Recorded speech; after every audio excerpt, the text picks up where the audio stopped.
I wish I had that much swag. They truly are. Some of them are monstrous. Oh, we might see some sharks. That'd be pretty cool. You could take the same base materials and get, you know, a human, a bird, an anglerfish.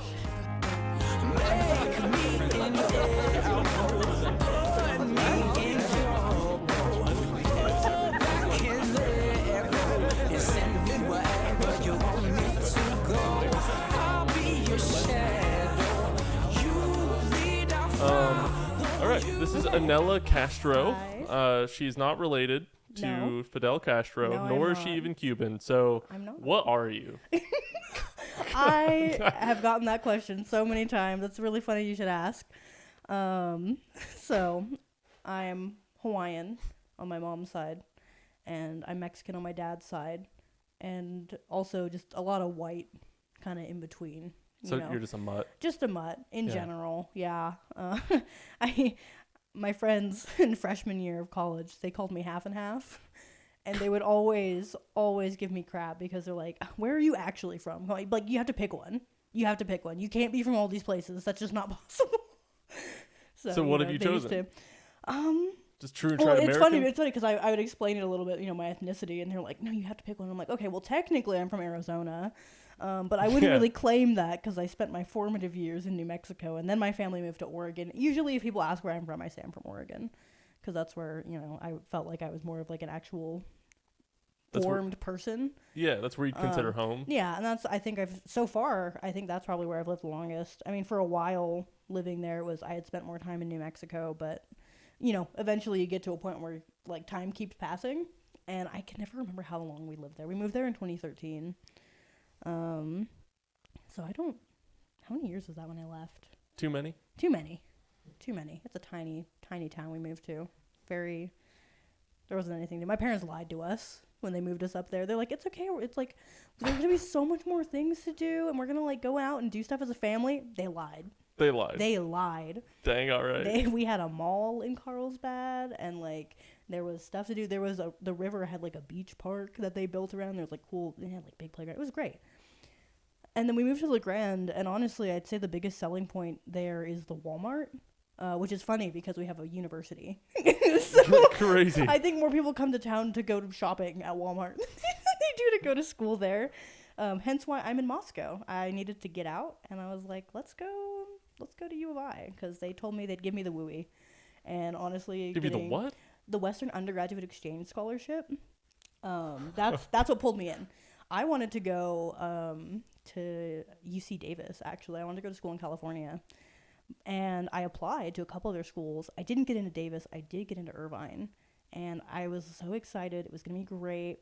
Their little acceptance letter, they sent me coloring sheets and, like, a little banner for, like, "Oh, you can post on, like, Instagram, and you can have this little banner that says you got accepted." And they're like, the letter was like, "Oh, you stood out among so many applicants, and you're such a strong applicant. We're so excited to have you join our family," or whatever.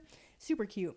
U of I sent me my scholarship acceptance letter before they sent me my actual acceptance letter, and they're like, "Hey, you qualify for the WUI. We'll give you $16,000 off your tuition." And I was like, "I'm there." That's where I'm going. That's a win. So yeah, because honestly, a year at Irvine would have cost more than my entire undergraduate here. Wow. Yeah, it's actually insane because they just don't have financial aid for out-of-state students. U of I is kind of stingy about it too, but not nearly as bad, and the WUI helps a lot. So that's why I'm here. Congratulations. Living in Moscow. I like it here. This was a place that, like, I chose. I could have gone to school in state, but I didn't want to. I was like, I had gone to Moscow before, so I was like, I like it up here. I could live in Moscow for 4 years. That'd be fun. Is there that much more to do in Moscow than where you're from? Exponentially more. Okay. Yeah. Like I said, our biggest thing was the Walmart. I always tell people there's 4 things to do in LeGrand, and at least 2 of them are walking around in Walmart. You could get from one end of town all the way clear to the other in like 5 minutes. Walmart's not even open 24/7 anymore. No, our Walmart closed at 11. There are like 4 towns that surround LeGrand, and all of them are smaller. LeGrand, population-wise, is half the size of Moscow. It's quite small.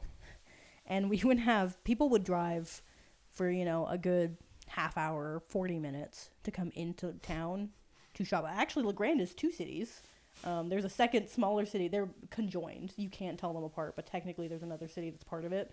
So I think LaGrange isn't even actually half the size of Moscow. I think the sum of its parts is... Is it on the border or something? And it's... Why would it be? No. There's just like another smaller town that I think maybe they started a little bit more separate and they just kind of melded into each other. Okay.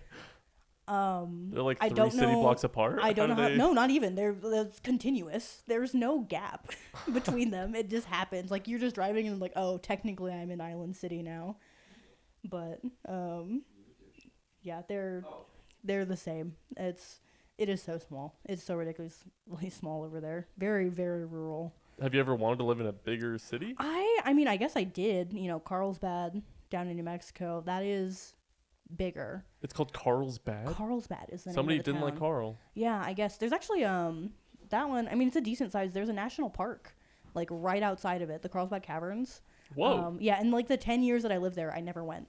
I didn't go to the caverns. Tragic. I know, my parents never took us. No family outings? No. Only to the Walmart? Just to Walmart. What was it called, the town? The town, okay, so the one in Oregon that I lived in, that was that's LeGrand. LeGrand. I've definitely heard of it. Yeah. It's like it's right off of the freeway going through Oregon, like the one that goes up on the eastern side. I don't know what highway that is. I should know, but I don't. But it's like, I mean, if you're going like up through the eastern side of the state, there's like there's like 3 freeways maybe? I don't know. Oregon's freeway system's weird. It kind of just goes around the edges. Yeah. There's like nothing that just cuts through the middle. I think there's maybe like highways and stuff, but there's no freeway that like cuts through the middle of the state, I'm pretty sure. So you have to kind of like go all the way up and then over if you're starting from like down at the bottom of the state and you want to like get over to the coast. It's a long drive. But LeGrand's like northeastern Oregon. It's like 4 hours from here. All highway driving, of course. Very rural. Very rural. Are you still living on campus? I'm not anymore. Right. I just moved into the Grove, which is, you know, I never thought I'd end up there, but I did. And I don't mind it. It's pretty... I feel like I always heard that it was like way overpriced and just like a pain to deal with. But yeah, so far it's been pretty nice. And I think with the amenities that it has... I'm okay with it. Definitely, like, rent's a little high, but it definitely could be worse. Nicer than the dorms? So much nicer than the dorms. I've heard horror the stories dorms of the are, dorms. Yeah, it's horrible. I would never do it again. Like, it was fine. You know, I got through it, but it was rough. I was in the LLCs last year, and I was in the tower my freshman year. What floor? I was on the 10th floor in the tower. Though my boyfriend at the time lived on the 11th floor, and my roommate didn't like me very much, so I just basically lived with him. So there were 3 of us in this tower room, which was, you know, less than ideal, but we made it work. It was fun. Yeah. Was it good living? No. But we made it work. The LLCs were definitely a step up from the tower, but not by much, because, you know, you have to share a kitchen and a laundry room with like 70 people, and the building that we lived in had freshmen in it as well. Mm-hmm. And, you know, bless their heart, they're just trying to figure out life on their own for the first time, but oh my god, you would never expect to see so many legal adults struggling to use laundry in a courteous way. You like taking their stuff out of the dryer or using a kitchen. The amount of times the fire alarm went off for something honestly insanely stupid. There was one time, it was like 1:30 in the morning, and I think I had work at like 6 a.m. the next day. It was ridiculous. I'd never worked that early. It was the one time I had like a really early morning shift. Somebody set off the fire alarm. It was the group of freshmen that always hung out in the basement, right? And they put biscuits in the oven, and allegedly, I didn't see it, but allegedly, they set the oven to 500. And they forgot to take the cardboard out from underneath the biscuits. They put it in with the cardboard, and the entire ground floor was filled with smoke. It was insane. And then there was one time, like really early on in the year, where one guy burned a single hamburger patty so badly that it set off the alarms. And he fessed up to it though. So honestly, I'm like, you know what? It happens. I don't know how it happened, but at least he was honest about it. Dang. We're all outside like, who the hell did this? We're gonna find this guy and we're gonna get him. And he was like, I'm sorry guys, it was me. And we're all like, oh, yeah, man, it's all right. He was brave enough to come forward and admit to his mistakes. So it was, I feel a little bit more forgiving towards that guy. And not only is there the social shame, but he doesn't have his burger. He doesn't have his burger. And it was one hamburger patty. It was one hamburger. I don't know how you burn a single patty that bad. Oh, I feel bad for him more than anything. Like, that's gotta hurt. That has to hurt you so deep on the inside to be like, how do you burn one beef patty that bad? Did you guys ask him? No, I don't think I ever went up and talked to him, but we were just kind of like, oh, yeah, that was another time the ground floor filled with smoke. It was bad. I'm sure it happened a couple other times. Oh, it flooded in the middle of winter. I heard that last year. Yes, yeah. So that was in the LLCs, me and my roommates, and then my boyfriend at the time, his roommates, who, I was friends with all of them. Yeah. We all lived on the 4th floor, and me and my roommates, we were like in the far end of the hallway, and the suite across from us, the pipes froze in the attic above their room, and so their fire sprinklers burst, and it flooded their room, and it apparently seeped through the floors, flooded all of the rooms below them, and it went across the hallway into our room. Me and my roommate, thankfully it was just the two of us at the time. We had a third roommate, but school just wasn't working out for them, so they moved out. And then our other room that was in there was empty because we had a roommate at the beginning of the year. She moved out due to roommate issues. So it was just me and this other girl, and we get moved out of our dorm because our living room flooded. We got really lucky, and it didn't go into our bedrooms. So all of our important personal belongings were fine. My roommate had a bookshelf she got off Facebook Marketplace that ended up getting water damage, but I don't think we lost anything really significant to that. Does the college reimburse you guys for anything? We kind of had to fight them on that. I didn't personally do anything with that, but I know my roommate was in communication with housing to be like, hey, first of all, when can we move back into our room? Because, this was in the middle of January. Yeah. And I don't think they let us go back. I think we were not allowed to be back in our dorm for I think 2 months. Whoa. While they were doing repairs. And you're still paying for it? And we were, they had charged us at the beginning of the semester for it, right? So wow. We still had it. They, I think, reimbursed $500, a housing credit. And they gave us a coupon to True Burger. So, that we were both like, you know what? We are never living in the dorms again because that was ridiculous. I don't even think they actually replaced our carpet or anything. I think they just dried it out. And then we're maybe going to replace some of the drywall if it was damaged. But our room wasn't flooded that bad. Waited 2 months just to dry it out. We should have been in there way sooner. I know they were probably doing actual repairs to the other rooms, but those were on the other side of the hall. Our literally just our carpet got wet. That was it was pretty bad. There was a big puddle in our entire living room. You'd be stepping on it, it's going squish squish. Yeah, but they were drying it out for days. They had these industrial sized fans blowing in this room constantly. And yeah, I don't know. They didn't, or I didn't. What they did for the people that their rooms got flooded and they had to move out, they moved them over to the NCCs, which is that hotel that the university bought and made into dorms. Mm-hmm. Heavy air quotes. Supposedly still on campus. Yeah, it's not. Yeah. Now, for me, I had a boyfriend at the time who lived right down the hall, whose room was untouched by all of this, and I basically lived in there anyways. So I just moved whatever was the rest of my stuff into their room, into that suite, and I lived with my friends for basically the rest of the year. And that was fine. So I got to stay in the dorm, but that's just because I had connections and they were like, yeah, you can stay here. It's fine. But my roommate had to move out and that was really hard for her. And she was not having a good time with that. And it definitely like made it harder to keep up with classes because she wasn't on campus. Especially, like all of a sudden in the middle of winter, you know. And we were both medical science students. So we're both taking really heavy STEM semesters, right? Like we're taking organic chemistry, we were taking A&P2 at that point. Mm-hmm. It was hard. And like those classes were hard to keep up with just at all. if I had to commute, I just wouldn't go, honestly.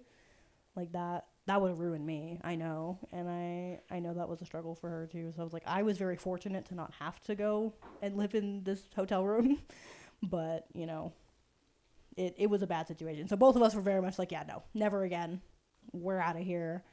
Well, you're commuting now. My friend. Now I'm commuting. I've had a lot of stuff in my personal life come up. So this semester is kind of just like, I'm just trying to get by. I definitely don't go to class as often as I should. But I do my best to make it for marching band every day, and that's fine. And my commute really isn't that bad. Oh, yeah. I did have to buy, like, I got an orange parking pass, and those lots are close enough to where I need to be, where, like, I never have to walk, like, more than 5 minutes to get where I need to go. Mm-hmm. If I'm feeling crazy and I'm like, oh, you know, I get there early enough, I'll just park by the Kibbe Dome and then walk to my first classes. If I get there early enough, I usually don't. But when I was... I'd park over there. It'd be like less than 10 minutes. I would get where I need to be, and then I just go back. I end my day at the Dome. I can just walk out, go to my car, go home. So, you know, the commute actually hasn't been that bad. Having a parking pass makes it easier, but, you know, the university's terrible about parking, too. But that's just kind of like every college has its issues with that sort of thing. That's always stuff that, like, you can never please everyone with that, but I know they could be doing better. We don't have that big of a campus, so. I mean, do they do it on purpose? I don't think so, but I definitely feel like there are things that could be improved about our parking situation. Like they've been doing a lot of renovations on campus lately, which is good. Yeah, that's great. I just feel like there are certain projects that maybe didn't need to happen over the course of the school year. I know, and this doesn't personally affect me. Thankfully, like I'm fortunate to not have to deal with that, but I know they closed one of the orange parking lots that's right behind the music school. Yeah. And that's where most of the music students will like park like for their classes and stuff. Not most of them, but that was like a decent sized little lot, and that was very convenient for them. And now it's closed, and they won't have it done until like the end of the year. Like it is just out for the whole school year, like indefinitely. Yeah, so you pay for the parking pass. And so you pay for the parking pass, but then oh no, like you're going to have to park on the other side of campus anyways. There's other orange lots that aren't too far. But like the next closest one is like, a couple blocks away. And then the next closest one is on the other side of campus. So yeah, they get kind of screwed over with that. And sometimes they would do that. Or with the dorm parking, they have the sorry, 1 second. Sorry. They have the silver parking permit. Yeah. For the dorms. I swear, there were never actually enough parking spots for everyone, and it was so frustrating to find parking anytime ever, because they just, they barely had enough. And there were times, they've got this one lot by the LLCs that we used last year when we were living in the dorms, right? That lot was such a nightmare, because it was not big enough. So it was, you could maybe park over there, but honestly, if you got there at a bad time of day, you were just going to have to go park over by the tower and walk a couple blocks back to the dorm because there wasn't any other option. So, and parking in the tower is a nightmare. But, you could find it, but it was always a little bit of a hassle. And that was dude, every time you have to go and, run an errand, every time you have to go grocery shopping, or if you want to go out and pick up some food or whatever, or just, go out and do some activity. You had to plan, and be okay, parking is going to be bad when we get back. For the most part, it worked out, but, it was just one little thing that was just annoying about it. And now living in an apartment complex, I don't really have that problem. So that's a little improvement for quality of life. It's okay, I'm not going to have to fight for parking every single time I leave. So, that's been a good thing. Yeah, I always just try and avoid parking as much as possible. Yeah. I just don't drive. I just walk there most of the time. Yeah. Until it's after 5, I think, that most of the gold lots open up. Mm-hmm. Yeah. Yeah. That's which most of the time, if it's after 5, I'll just drive over. Yeah, that's real. It snowed though for the first time today. Yeah, I'm excited to see how it feels to walk in the snow to the school. I'm not looking forward to winter. I'm really not. Yeah, it's just hard to navigate in. It's fine. It's manageable. But it's just that little extra thing that you have to deal with that makes just the regular everyday commute that much more of a thing, a hassle. Back in my day. And I'm a little concerned with that. Everest and I work at Domino's. I'm a delivery driver. So I'm going to have to deliver in the snow. And my car just recently got diagnosed with car cancer. Oh no. It's got transmission issues. It's starting to have a leak, and I cannot afford to have my car breaking down on me because I use it for my job. So I'm trying to get that figured out. And can you switch positions if your car just... I've talked to my manager about that, and I think that, you know, the management team will work with me to not, like, they're gonna, you know, try to help me out with that. They're not just gonna be like, you're out of luck, sorry, yeah, they're like, you're gone. I'm sorry, that is kind of what happened to our bike drivers, because we have e-bikes that we use during the summer, and I started working there in the summer, so I've not worked a winter with Domino's yet. Yeah. But during the summer and up until November, we have e-bikes, and our bike drivers just didn't get scheduled this week because we're done with bikes. And I know they've been told it was coming, but I think a lot of them forgot. And in our work group chat, they were like, "Hey, I'm not on the schedule this week." We're like, "Ooh, it's not bike season anymore. Like you were supposed to get trained as an insider, or you're done for the season. Ooh. You can come back later." So I hope that they maybe just forgot, but they did know it was coming. I don't know. I know they were told that, like, their position was seasonal. But I just wonder how many of them forgot, because that's kind of a rough spot to be put in. Like, hey, awful. Happy November, you don't have a job. But our general manager is pretty good, so I don't think that he was just gonna, like, okay, bye, like, you're done. I think if they absolutely need to stay on, they'll make it work, and they'll get them on, like, an inside position. But I don't know. I have a car, so I'm not on that side of the issue for now. But I reached out to my manager immediately when I heard that, like, oh, my car's having transmission issues. Like, hey, I don't want to push it. Like, if I could get trained just ahead of time so that if I do end up without a car, I could do that. I spoke with my parents about it too, and my mom has a Trailblazer at home that she just uses for her commute to work. And she told me, she's like, hey, if we absolutely need to, like, I can trade you cars. We'll just have to, like, figure out how to get yours down to LeGrand. Yeah. So we were supposed to trade over the weekend, and then she ended up not coming because I don't know why. She just didn't. And then conveniently she was like, oh, sorry, the Trailblazer died. I was like, what? I feel like maybe this is something you should have been aware of, like, before. I don't know if she hasn't been using it. But they have to get that fixed, and then we can trade cars. So yeah, I think it's going to have to wait till Thanksgiving break. But I've been minimizing my driving to not, you know, put my car through any more wear than is absolutely necessary. I love my car, and I would be absolutely devastated if anything happened to it. So I'm going to try and Does it have a name? It does. It's called My Mazda 6. Because it's the Mazda 6, and that's what it says on the little dashboard. Yep. And the little, like, CD player thing that comes with it, you know, like, where it would display, like, the track name for, like, the CD. Mm-hmm. It just says My Mazda 6 constantly. And tells you no information about whatever song is playing. Well, it'll if you use a CD player, but my car, like, had an electrical issue in, like, the first year that I had it. Okay. And my stepdad tried to fix it, and in the process broke the center console, and so they had to put in a new one, like, for the front of the dash, right? Yeah. And so when they were replacing it, they just put in a Bluetooth one. So I just use the Bluetooth now. And now when I put a CD in, it displays on the Bluetooth screen and not on the screen where it says My Mazda 6. So now it just says My Mazda 6 constantly. But whenever I got that car, anytime I had a friend in the car, they're like, My Mazda 6. And I was like, no.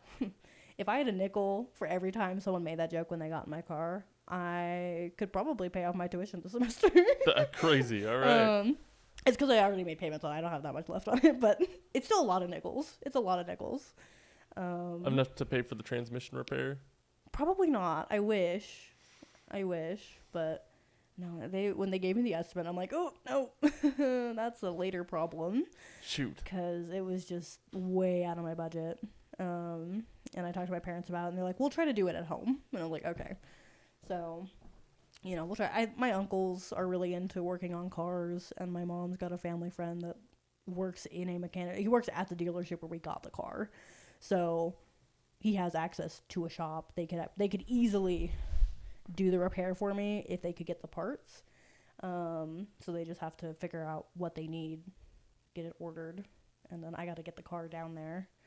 So I think over Thanksgiving I'll probably go home, drop it off, and bring back a new ride for the time being. I've been super blessed to have my Toyota Corolla. Gets insane gas mileage. Yeah. And I've been very blessed to have no problems with it. Yeah. It's an extremely minor oil leak. Mm-hmm. But, you know. Wasn't that minor? You had nothing in there during the oil. Yeah, but that was over months, you know? Yeah. My Mazda 6 had the same problem. It also had an oil leak, which, you know, our friend behind the camera also caught, and there was also nothing in it. And my car never acted up at all. Yeah, my car was fine. It is so, like, I don't know. My car's very well behaved, very mild mannered. She won't complain if she's literally dying, which is kind of a problem because then I don't know anything's wrong with it. And I took it in to get an oil change, and they're like, hey, so your oil's leaking and your transmission's leaking, and, like, you should probably check out these other things. And I'm like, oh. It was driving fine, so I had no idea. So yeah, just keep going. It'll stay fine. It just keeps going until it doesn't, and I'm scared for the day that it doesn't, because this is the only car I've ever had. My parents got it for me when I got my license, so I've had this car for over 4 years now. My Mazda 6 is my best friend, my ride or die, my ride, really. And it's been with me through a lot. I remember my parents when they were trying to surprise me with it. Mm-hmm. Because I think they made me go, like, on my birthday to take my driver's test, and I didn't want to do it. And I was like, I'm scared to learn how to drive, and I don't know, like, what if I don't remember all the rules? And they're like, you need to learn how to drive, because I had an early bird class, so I had to be at school an hour before it started, so I couldn't take the bus. And they were tired of driving me to school, so they were like, you're gonna learn. You're gonna learn. And they got me this car, and they wanted to surprise me. So I don't know why they did this. To this day, I'm baffled by the decision that they made. They come into the house, and they come to me and my siblings, and they're like, hey, there's some kittens over in the parking lot down the road, because we lived on this street. It was like this weird little side road, and, like, literally, like, it was our house at the end of the lot. Mm-hmm. There was a chain link fence and, like, a car shop, like a garage over to the next side. The school bus company was directly across from us, so there was a parking lot full of school buses, and then our neighbor's house, and I think, like, a temp agency to, like, help people find jobs, right? And so they had a parking lot, and they parked the car in the parking lot, and they're like, hey, guys, like, there's some like, they were trying to, like, lure us out to this parking lot and be all excited. So we'd go over there and we'd see the car and be like, oh my god, a car. What they didn't realize is that this is a random car in a parking lot. So there was absolutely no reason for us to think that car was for me. So they bring us out there, and me and my sister are like, where are the kittens? And we're literally, like, walking around the car, and we're looking for these cats, and they're like, no, the car is what we brought you out here for. I'm like, what? It's a car in a parking lot. Why on earth would I just assume that this random car in this parking lot is for me? But they gave me the keys, and then we, like, took pictures with it. It was super cute. It was fun. But I remember them being, like, kind of frustrated with me and my siblings for, like, not being excited about seeing the car. And I still just, I don't know what the vision was. They put a car in a parking lot and thought I was just going to know that it was for me. No ribbon or anything? No ribbon or anything. No sign being like, happy birthday kind of thing? No, like, just a car in a parking lot. And I was like, why on earth would that have been the first assumption? Especially when they brought us out there under the pretense of there's some stray cats. Me and my siblings are like, no, we're here for the cats. You didn't get a cat. I remember, like, I think we were mostly just disappointed that there were no cats outside. And they lied to us about the cats. Like, the car was great, but the false promise of kittens was just brutal. Are you a dog or cat person? Ooh, I mean both. I think I definitely lean more towards cats. But I love dogs. I'm just an animal person in general. Not a furry, though. for the record. Yeah, to be clear. Not that kind of animal person. Let me be clear. Let me be clear. But no, I do like animals in general. I've discovered over the last, I guess that would have been summer of freshman year, I got really into fish again. When I was a kid, I used to be like a goldfish or like just fish in barracuda. General. What All is that? them. A fish? Barracudas are fish. Yeah. Oh, okay, cool. Yeah, actually, I'm on it. That was really. Oh man, I saw. I'm gonna go on a tangent about barracuda. I love fish. Are the barracuda the? No, I'm thinking of sturgeon. Oh, I love sturgeons. Sturgeon. Are huge. I love sturgeon. That was another reason why I got really into fish. So basically, what happened, right? After freshman year, I go home, having a rough, butting heads with my family. I had just, been away for a year, and then coming back was just kind of rough. And my boyfriend at the time was living in southern Idaho. He was doing an internship, and I was like, you know what? I want to go down and I want to visit him for a little bit because his birthday was in the summer. So I'm like, I'll go see him. I'll go stay down there for a week. I ended up staying there for 3 weeks. And we were spending time together, and we ended up going we went to Salt Lake City to visit one of his friends, and we went to an aquarium, and they have this cool aquarium down there, and this sent me on such a weird reawakening of an old version of myself. We go to this aquarium, and they have an Amazon section. They've got this big room that's just a bunch of Amazon river fish. And so we go in, we're walking around, and I'm like, oh my god, I know these fish. Oh, this is so cool. I saw, they had some pacu and stuff. And I'm like, oh, that's so cool. My What's aunt a pacu? It's a cousin of the piranha. And they get real big. But they are in their natural habitat. They're vegetarian. They eat tree nuts. And this is why I knew him, right? When I was a kid, I was really into animals. I watched a lot of Animal Planet. And I don't know if you know, but back in the day, in the 2000s, 2010s, on Animal Planet, there was this show called River Monsters. And I was so into River Monsters. I loved that show. It's about, the host is this guy. The old white guy, right? The old white guy. His name's Jeremy Wade. Yeah. He always introduces himself as his job titles is extreme angler and freshwater biologist. I wish I had that much swag. I wish I was Jeremy Wade. That's my dream job, is extreme angler, freshwater biologist. Maybe not in that order, but actually I don't know. What other order could there be? I'd like to emphasize the biologist part. I don't know that I would really be into fishing that much. I have gone a few times, but it was when I was really young. And now I don't know that I'm really that into the idea of, putting a hook in a fish.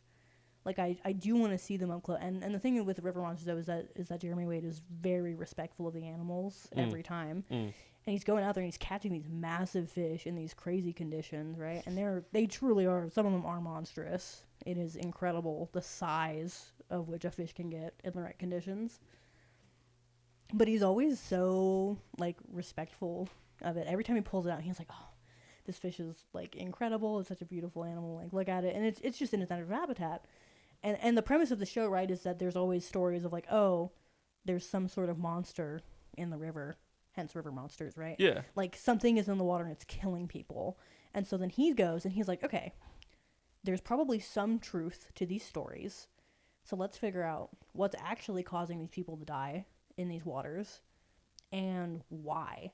So he finds the fish responsible for inspiring whatever legends it inspires, right? And he catches it, so you're like, okay, can I actually catch one that's big enough to actually hurt a person? And he usually does. There was one episode, I think Dylan watched it. I made him watch some of it. I made all my friends watch a lot of River Monsters, where they catch a 400, 500 pound stingray, and it gives birth in the net. And then and it was the first live stingray birth that had been recorded in that region of that species. Did they give birth to? They give birth to live pups. Wow. Yeah, actually, they're part of the multiple. Shark. Yeah, this one gave birth to twins on the show, and they show the babies. It's really cool. They do an episode on sturgeon. They done some really cool ones, but the pacu, they had an episode, and the locals in that area, they called them the ball cutters because these fish, they were not in their natural habitat. They were in another region of the world in these rivers because they got stocked there as like food fish for like the locals to fish and catch, and for tourists to come and fish for them. But since they weren't in their natural habitat, they didn't have their regular diet of tree nuts. So they started to become omnivorous, and they don't have the greatest vision. So they would get a little confused. You know, they'd see, you know, something in the water, men getting in to piss or to bathe, and they would bite their balls off because they'd go nuts for it. Because they thought it was tree nuts. And they were like, this seems like a good snack. So those poor fish, they got framed. It's just because, you know, they weren't where they were supposed to be. But it was really funny in the episode because he says it so seriously every time. Like, it's Jeremy Wade, this old British guy, thing, like, he calls them ball cutters, and it's so These dead. Ball cutters. It's so dead serious. It is Bit off the nuts of a unsuspecting victim. Literally, yeah. Going for a bathe. Mm-hmm. And it is quite, the delivery is unintentionally hilarious. But I remember there was a couple of those fish from that show, because this show ran for like 8-9 seasons. There were a couple that really stuck with me throughout my life that I remember. And one of them was the arapaima. And it's a South American Amazon River fish. And it's this giant, they get like upwards of 6 feet. Oh, wow. Massive, absolutely massive fish. I believe they're herbivores. But Jeremy Wade went to go catch them because they would be suddenly really aggressive during certain times of the year, and people didn't really know why. Jeremy Wade goes, he catches some big ones, visits an arapaima farm, because they do farm these fish in that part of the world. For food? For food, I think, yeah. I mean, they're pretty big, so it could definitely feed a lot of people. And he catches one. Actually, one of them almost killed him because what they do, right, they're not predatory fish. So they don't just, like, you know, go up and, like, bite somebody. Mm-hmm. But they would get really defensive during their nesting and their mating season. Yeah. Because they'd be guarding their nest. Just like humans And they like to nest in, like, shallow, muddy water where people would be walking around if they need to just, like, get into the river for something. And so these fish, what they do is they just launch themselves like a torpedo to defend their nest. Like, they will jump out of the water. And this is like a 400, 500-pound fish. Yeah. Just absolutely launching yourself at you. And it's got like a big bony head. Like jumping over your boat kind of thing? I don't know if they would jump that high, but I mean, they probably could. They're massive and they move fast. And so Jeremy is in the water with one of these fish, and it jumps up, and it smacks him in the chest.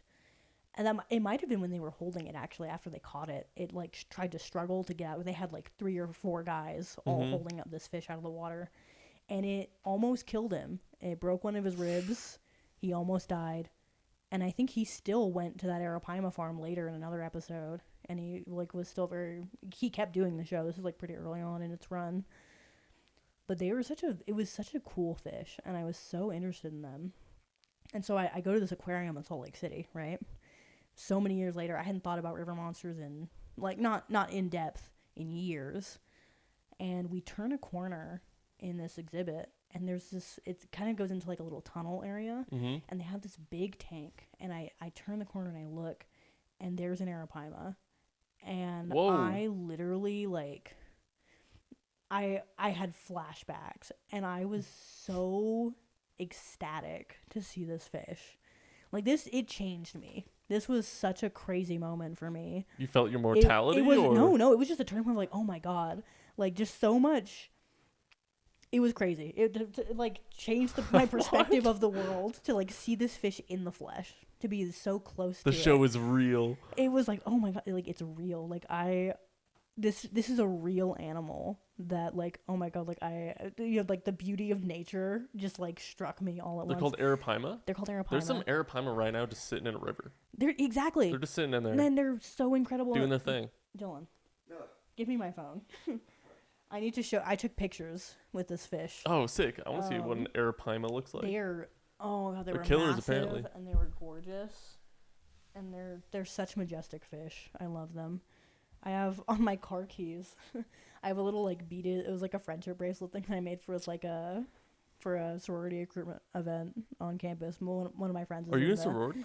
I'm joining a professional sorority. I'm joining professional. Yeah. They have different ones. So there's like some like the social sororities, which are like what you would think of when you think of like frats and sororities. Okay. But there are like professional ones that are more so just like for majors, like major specific. Yeah, like there's like business ones. Where it's like for networking purposes. Yeah. So there's one on campus that's for music. There's actually two on campus that are for music, for like musicians and music students. And one of my friends is in the it's called a women's fraternity because apparently it actually was founded before the word sorority was like used in that context. So it's just the women's house. It's essentially, yeah. And it doesn't have a house because it's just a professional organization. But it's like just for, like women musicians on campus that want to be part of this little organization. So it's like kind of for socializing, but also just like for networking with other musicians and getting some opportunities. They have like scholarships and stuff. So I'm like, okay, I'll try and branch out a little bit. I want to get more into that. Yeah. Let me see if I can find these Arapaima pictures. I know I have some because I was so excited to see this fish. It was incredible. You know how ugly goldfish get if you let them live in anything other than a goldfish bowl? Yeah. Okay. Where is this? It would have been around there. I'm like trying to scroll through my entire photo gallery. Let's see. When did we go to Salt Lake? Here we go. There they are. Oh, whoa. So both of those fish are like 6 foot. Wow. They're massive. And they're so gorgeous. And this is like changed me. And I think actually it's way sleeker than I was imagining. That's a pacu.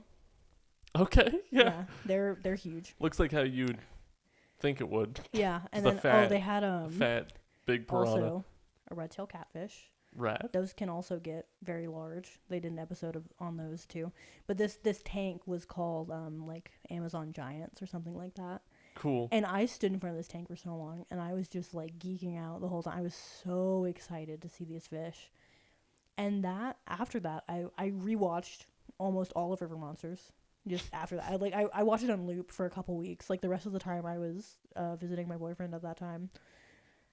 I was rewatching it. I was so excited. That was like all I wanted to talk about. Mm-hmm. They had in Idaho Falls, they have a museum there, and they change out their exhibits pretty frequently. And just so happens that week that their exhibit was Dinosaurs of the Deep.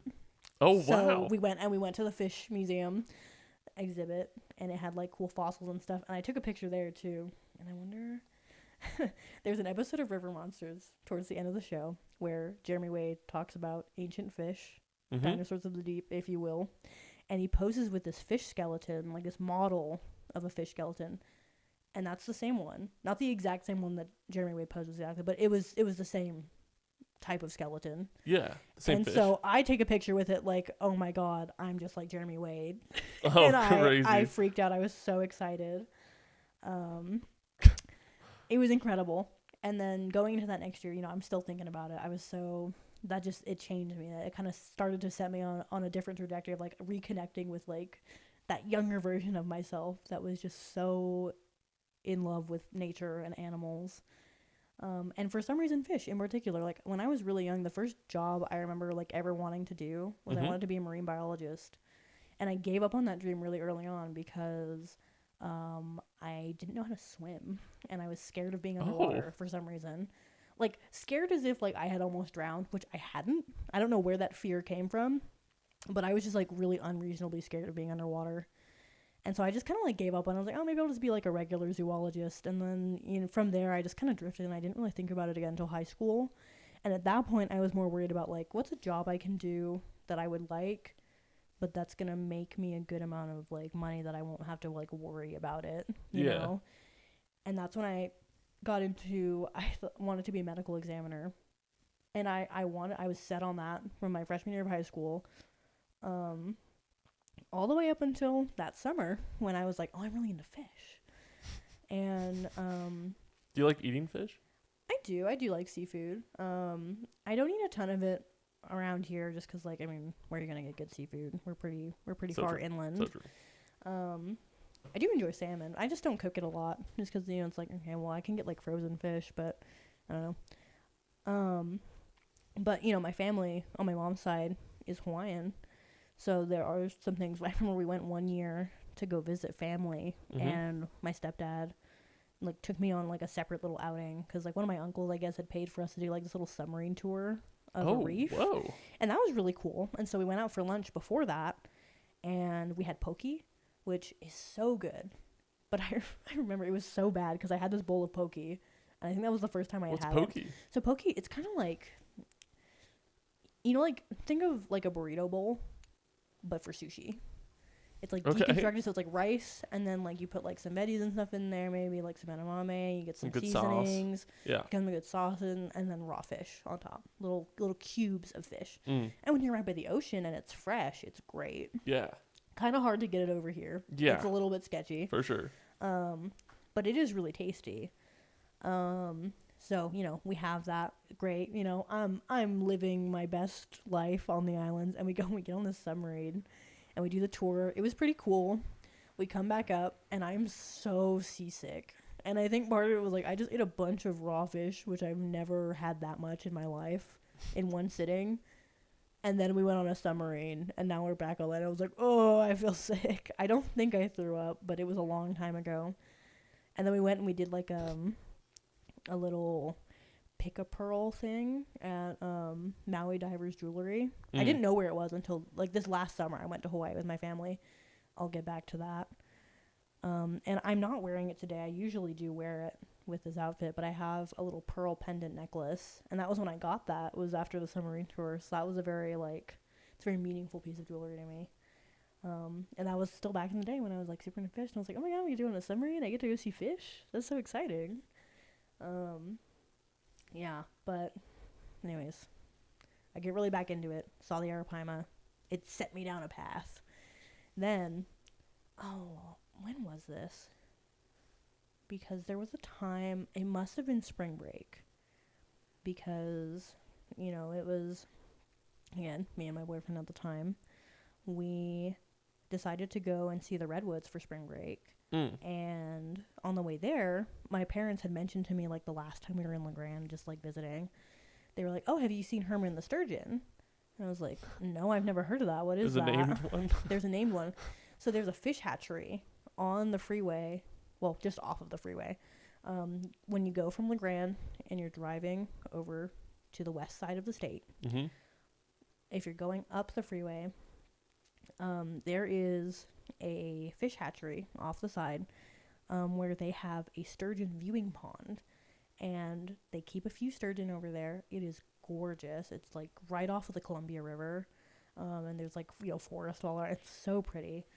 And they keep some sturgeon, and whatever the biggest sturgeon they have is the mascot of this hatchery, and they name him Herman. And so Herman the sturgeon has been an Oregon celebrity since like the 70s, I think. Oh, he's old. Well, they've had 4 different Hermans because for some reason. How long do they live for? The sturgeon live a long time. They live a very long time. Like long, like human long time, longer than that, shorter than that? I think they live longer typically, but I'd have to look that up. I don't know off the top of my head. I already got it going. John's too slow. Sturgeon, yeah. You're telling me. Ew. Sturgeon life expectancy. Okay, 50 to 60 years.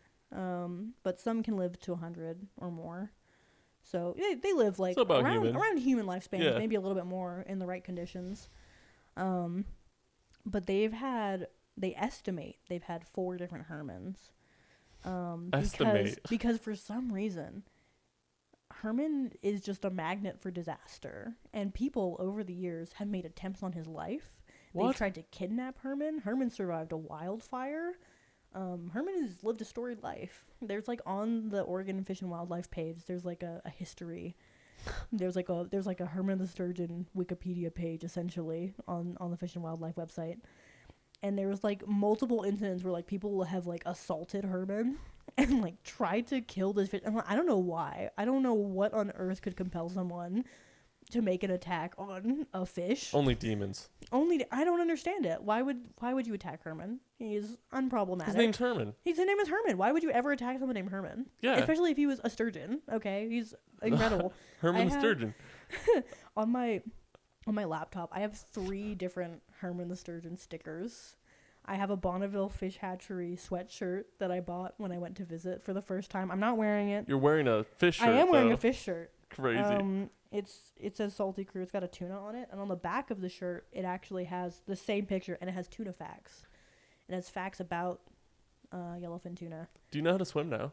I do know how to swim. I learned how to swim when I was 11. Oh, okay, cool. Yeah, I did learn how, but I never revisited that idea because I'm like, oh, nah, I wouldn't be good at it. Wait, so what, you're in college right now? Does that have anything to do with fish? Well, I'm in medical science, and so there's a lot of overlap with biology. Yeah. And I don't know what I would want to do in that field because I'm not sure Which one, if I would want to do. Well, now I don't know if I want to be in the medical field because I was going in to be a medical doctor. I know I don't want to do that at this point. And I think I do want to work with animals. I would love to work with fish, but I don't know. There'd be a lot of other steps I'd have to take to kind of get into that field.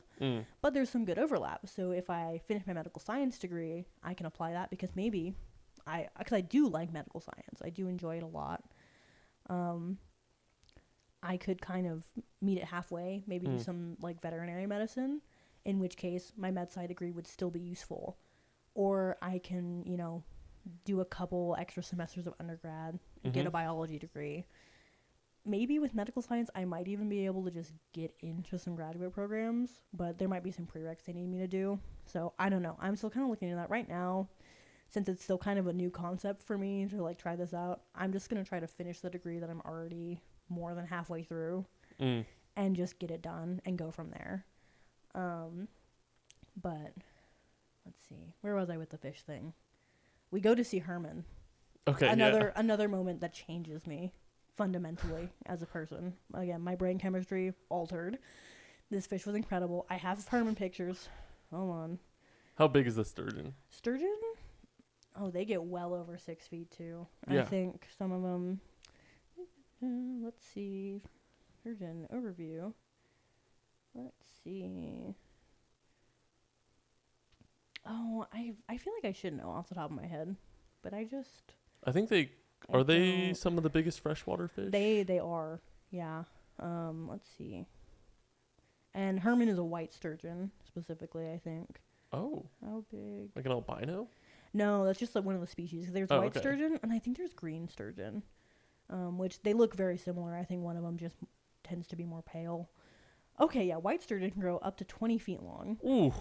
So they are massive. They didn't have any that big at the fish hatchery. Yeah, 20's insane. 20's insane. I think the one they had there was maybe 10. Ooh. But still, if you're swimming in the water and you see a 20-foot beast. The smallest ones in that viewing pond were probably like 5-6 feet. And those were the little guys. So, and they had a couple like really big ones. Do they eat humans? They don't. They're bottom feeders, actually. So they're kind of just like scavengers. They just kind of like that's pick a blessing. Stuff at the bottom. Yeah, no, they're not carnivorous that I know of. You know, like the thalassophobia idea? Yes. I don't know if like if I actually have it or not, but it's honestly, I feel like you don't have to have thalassophobia to be scared of it. I think it's just a level of fear. Yeah. I feel like everyone has a little bit of fear of the ocean. Just a little bit is healthy. Yeah. Because there is a lot of dangerous stuff out there. You definitely have to be cautious. Like for me, I've been tubing a few times in my life, right? And it's anytime I was on a lake where I couldn't see the bottom or something like that. Oh yeah, no. It's like I would hold on for my life out of fear of even dropping into the water. Yeah. Yeah. You don't know. So if there's a 20-foot fish in that, absolutely, yeah. I'm not letting go. No, that's so real. Yeah. That's so real. No, they tend to they tend to hang out at the bottom. The sturgeon do, but there's other stuff in the rivers that you gotta watch out for.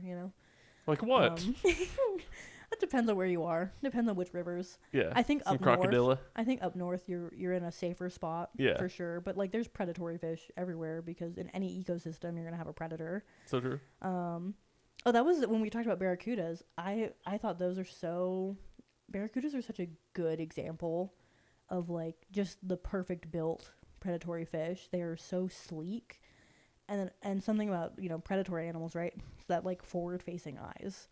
Yeah. Their heads are very narrow, and you can definitely tell. And they have like pretty big eyes. They're very attracted to like shiny stuff because that's what their prey fish would look like. And then with those teeth, they are made to lock in on prey and just go. And they're fast and they are strong. My mom, when we went to Hawaii this summer, We went to, you know what, let me get back to this. The spring break trip had one other thing that we went and we did. Because we saw Herman. It was incredible. We went to the Redwoods. And the town we were staying near, they had a little aquarium there. And we're, like, right on the California coast, right? So we go to this aquarium. They had a little shark touch tank. It was super cool. I got to pet a shark. I've done that once before that, and it was incredible. But that was, like, way back when I was a kid. So getting it to do it, like, recently was really great. Yeah. And then we went and we had lunch, like, on the marina. So we got food, and we just went and parked up by the docks, and we were just, like, watching the water. My boyfriend at the time, he was really into birds.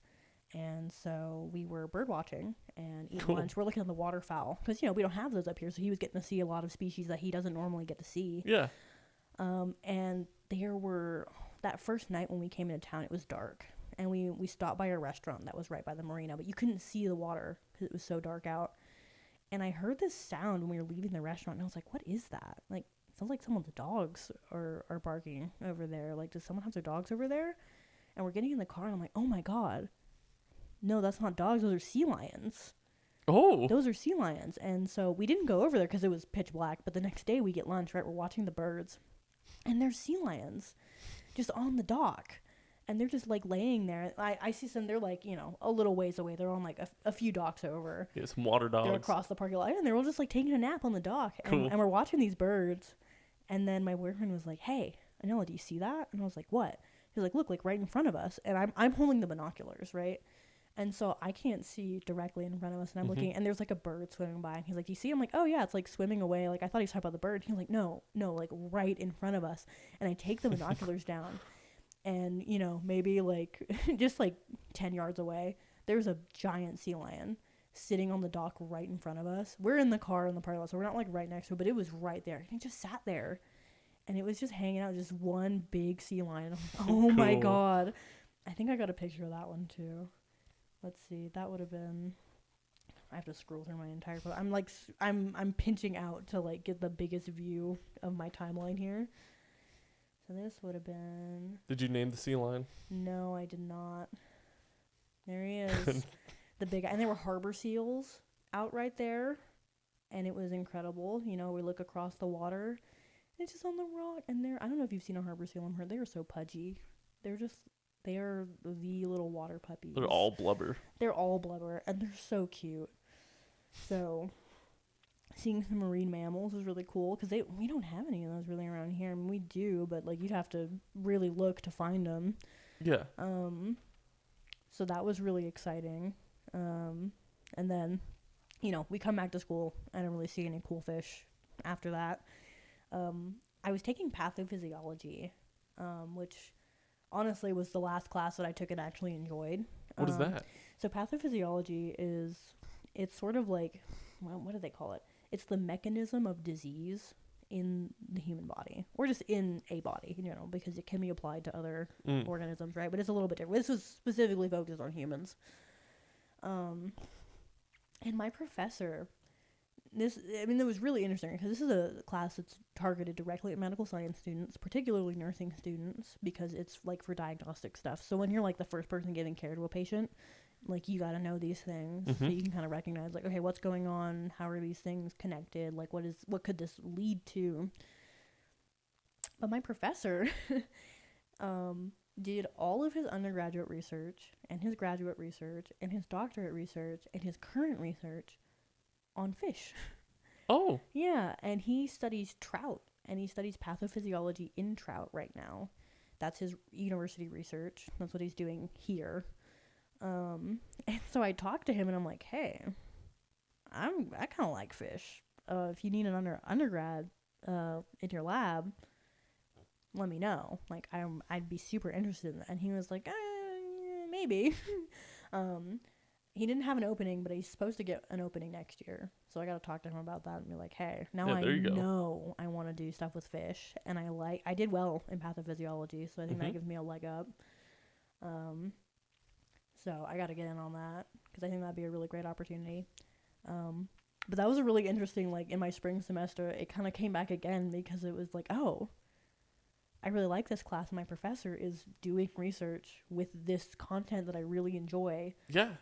And applying it to fish. And I like trout. Trout are great. Sounds like you like all fish. Is there a fish you don't like? Is there a fish I don't like? That's a good question. I don't think so. I don't think I've ever met a fish I don't like. Although I've looked into starting an aquarium, and every time I go to like a pet store and like look at what fish they have, I'm thoroughly underwhelmed. I think just regular like pet fish. I feel like there's so much more interesting. Like, you want in the their monsters. I want the cool stuff. Yeah.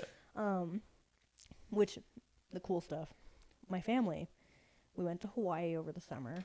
My parents got married, and so we went. My mom was like, "If I'm getting married, I'm gonna go home. Like, I'm not getting married on the mainland. We got to go back." And I was like, "Okay, that makes sense." So they planned that out. We go, and we spend a lot of time at the beach. Mm-hmm. And they got married at. It was my stepdad's cousin's boyfriend's family's beach house. Okay. But they were like, "Oh yeah, it's family. Like, we'll rent it out to you guys." I want to say we rented it for free, but maybe they did actually rent it, but it was just like for a cheaper rate. I have no idea. I didn't handle the finances. I was just there. So, that beach house where we did the wedding, we had to hang out there for a while. It had like a little, in the backyard, a little staircase down right on the water. So like a little private area of beach. Cool, We went to Waikiki Beach quite a few times, which the locals don't really like to go to Waikiki very much because that's like the touristy beach on Oahu. Mm-hmm. But I liked it. It was fun. I was more of a tourist than a local because the last time I'd been was when I was, real little. Mm-hmm. But it was really fun. And at Waikiki Beach, they have what they call the Waikiki Walls, where there's like these little walls that just go like straight out from the beach and a little ways into the water. Mm. And like little stone walls? There's little stone walls. And there's like one big one where like people will like go and they'll like jump off of them. Oh, cool. But some of the walls further down from like the main swimming area, people will go fishing over there. But every couple of years or every year, they'll alternate which wall you can fish off of. Oh. So that the fish population comes back. And so, sorry, I'm going to just go back for a second. Yeah, you're good. I was going to stop you. I'm a little bit sick, sorry. So these walls, my stepdad's uncle, came to meet up with us at some point, and he gave my stepdad 8 loaves of bread. His uncle was like, "Hey, I got you guys this bread. You should take the kids, go to Waikiki Walls, and go feed the fish." And I'm like, "Feed the fish? I'm there. Let's go." So we go over there to see what we can find. And it was the best. Oh, it was incredible because it was all these reef fish that lived literally right at by this super crowded beach, and they were just it was so amazing seeing them in their just natural habitat, right? Cool, yeah. Oh, excuse me. And I think the most exciting thing for me, are you familiar with the state fish of Hawaii? No. Okay. A lot of people are vaguely familiar with it because it has a really long name. It's called Humu Humu Nuku Nuku Apua'a. Oh, what? And I think it translates to something like fish with the nose of a pig. Is it an ugly fish? A little bit. It's a reef triggerfish. That's the English name for it. So it's just like this little. I have pictures that I took, but it's through the water, so it's kind of hard to see. But I think they're related to parrotfish.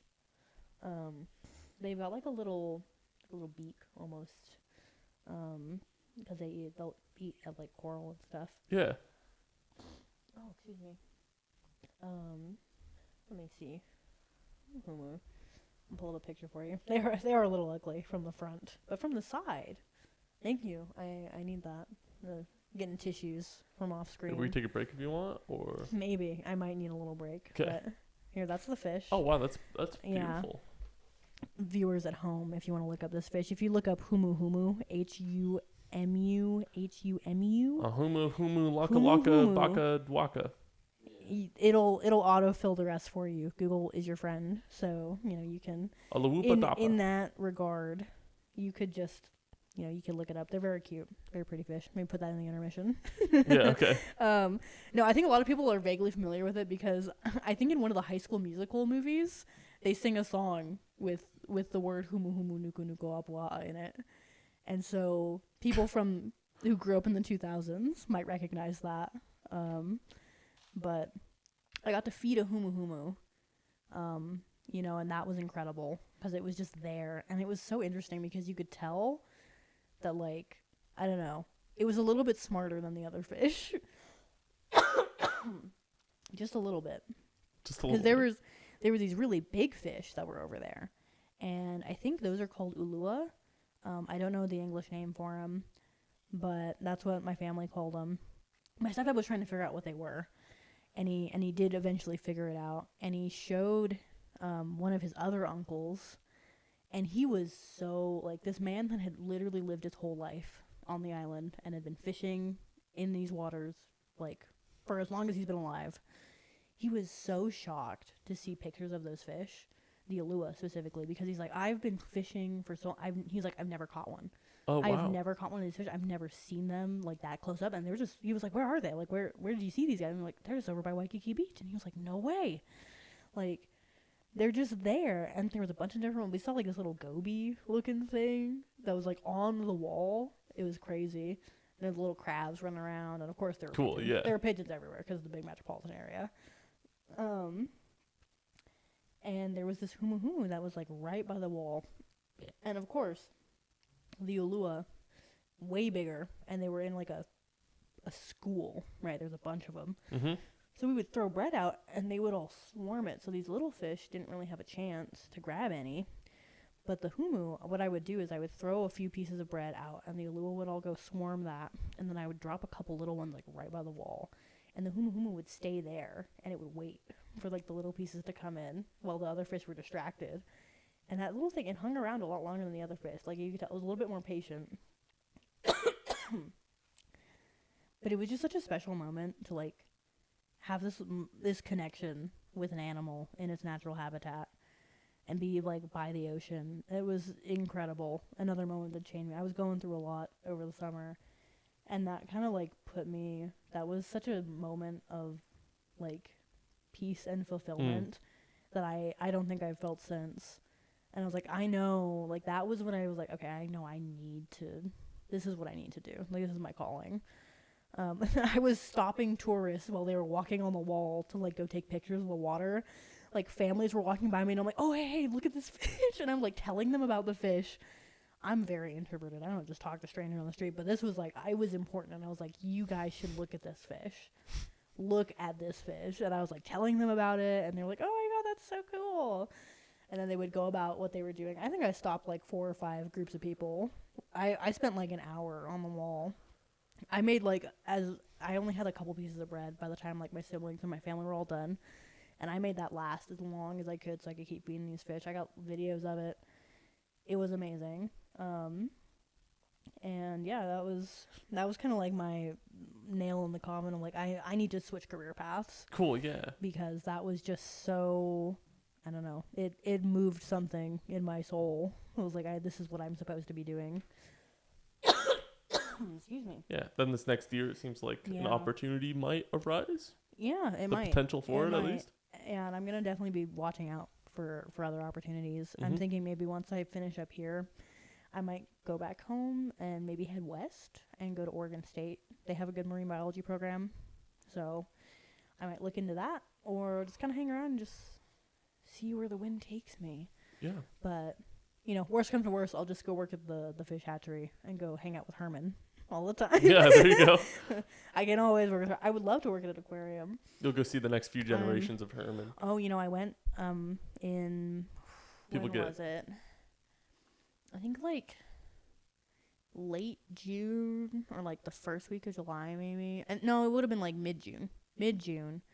I went up to Spokane with my friend Dylan. He's been on the podcast before. You know Dylan. You're friends with him. We went up to Spokane because I looked at, I was like, I need to go to an aquarium so bad. Like, I need to go. Mm-hmm. And we were both in town over the summer, and so we're like, oh, we looked up where the nearest one was, and there's one in Spokane. It's really small, but they have some cool fish over there.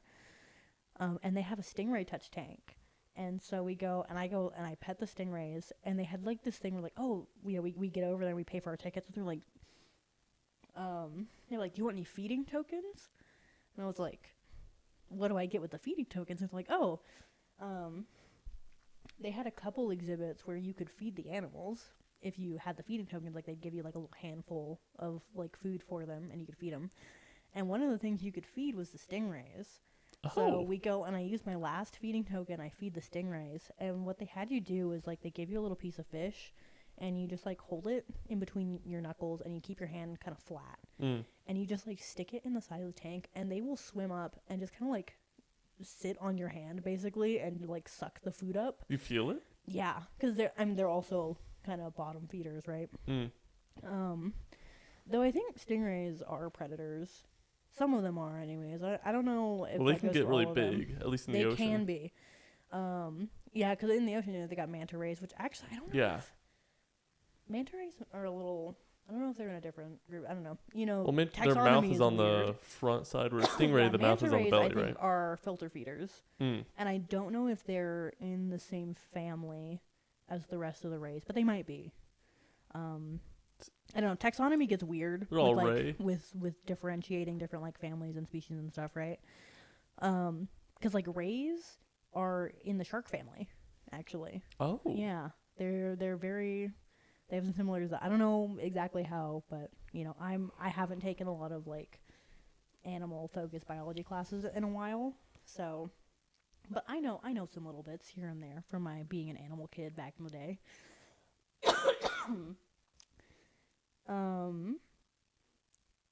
But we go to feed the stingray. It was incredible. And what was really funny is me and Dylan were feeding the stingray. Well, I was feeding them. Dylan didn't like touching them, so he didn't. He thought they were weird. But he was watching me feed them, and he was like, "Oh my god, this reminds me of Nope." I don't know if you've seen that movie. I have. The weird alien in the sky. Yeah. Yeah, and I'm pretty sure I read like something about the production of that movie, right? And actually, Jean Jacket. Spoilers for anyone who hasn't seen that movie. You really should watch it. It's a masterpiece. But Jean Jacket, the alien, right, is inspired by stingrays. Oh, there you go. And by birds of prey. Like, I don't know, like just the way it moves and the way it eats is very reminiscent of the way that a ray would move. And particularly because it was in the sky, the way like birds of prey kind of swoop in. Yeah. But the suction feeding, that's a stingray thing. Just straight up. Like, because that's what they do. Their mouth kind of like comes out a little bit, and they like so as they're eating, they're like kind of flapping at you like on the wall, and they're like sucking the fish out from your finger. It's crazy. It was such a weird feeling, but it was really fun. Cool. I think I'm gonna go again this weekend. I have a trip planned with some friends. Oh, nice. So I think we might pop over to Spokane, and I think I'm going to force them to go to the aquarium with me and feed the stingrays. That aquarium also, for as small as it was, had a couple pretty cool exhibits. They had an electric eel, and that was the first time I've ever seen one in an aquarium, or, ever. I've never just run into an electric eel. I know, shocking, but... But it was so interesting because we go over and we look at this eel, and I see they have like the little informational thing, like by like, oh, they've got like some info about the fish by the tank. And I learned, and I must have learned this before, but I forgot because they did an electric eel episode on River Monsters. So obviously I watched it, but I forgot. And we walk up to the, sorry. Bless. We walk up to this tank, and I'm reading it, and it says electric eels are not eels. They're knife fish. And I'm looking at this fish, and I'm like, oh my god, it's not an eel. And it was so interesting because you could see it just in the way that it's shaped and in its features. You're like, oh yeah, that's not an eel. That is just a really long fish.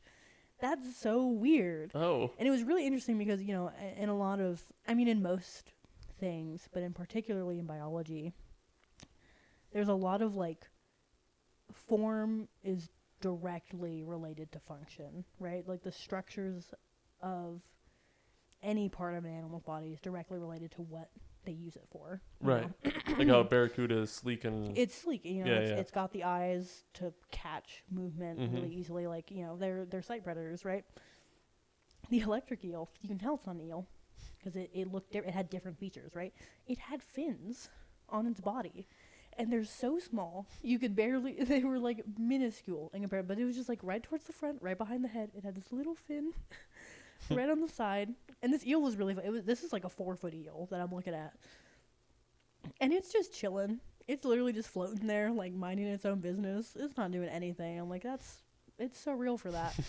But it had a very round head. Like, it literally, like, if you kind of just, like, pinch the corner in, if you took an image of an eel, just kind of like, it would just be a fish. But it was just so stretched out. I was like, oh my God, like I've never seen one. I mean, did it have a tail or was it just like an eel? Yeah, I mean, a snake? it tapers off. So it does, like the rest of its body does look like an eel.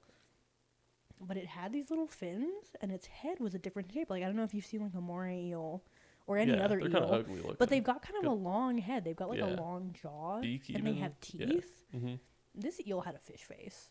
It had a fish face for real. It was guppers. It kind of looked like, it was almost reminiscent of like a salamander face or like an axolotl almost, where it just kind of had like this wide mouth and kind of like this stubby little head. And I was like, oh my God, yeah, that's, I guess it's not an eel, is it? It's just kind of, it's just a little guy. It's false advertising, really. So viewers at home, we've all been scammed. Electric eels aren't eels. Tell your friends. Every single electric eel is not an eel? They're not eels. They're all fish. They're part of the knife fish family. I don't know what a knife fish is. A knife fish. That's the family.